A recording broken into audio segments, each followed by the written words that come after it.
Од друга страна, вториот главен проблем е што младите неќе да се занимаваат со земјоделие. Тоа е најголемиот проблем.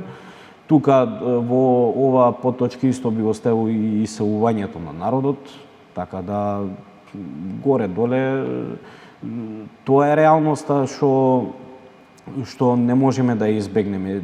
Јас повеќе пати сум напоменал дека државата треба да се посвети на постоечките земјоделци, се уште што сме земјоделци, бидејќи од година во година се намалува процентот и не само кај нас, во цела Европа, во цел свет е така.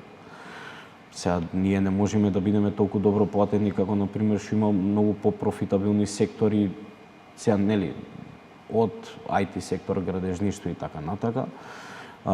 Не очекува многу тежок период. Од година во година се појавуваат болести што ги зафаќаат како растенијата, така и животните. Ќе во иднина не сум толку голем скептик дека би имале зголемено производство. Мислам дека или ќе го одржиме или ќе паѓа. Ова е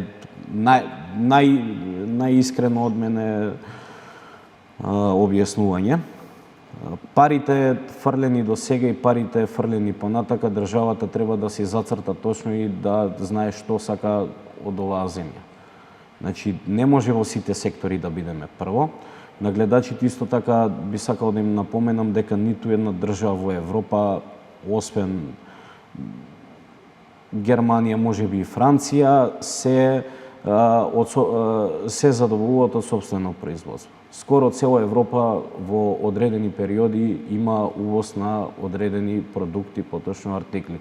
Дали од животинско потекло, дали од растително потекло.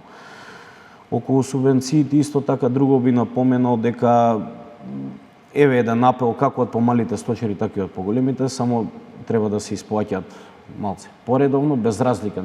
Значи, тука неќам да мешам политика, кој дошол на власт, кој се оттишол, дали закасниле.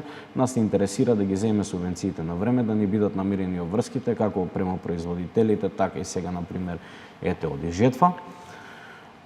Во глобалот тој дел, тоа е.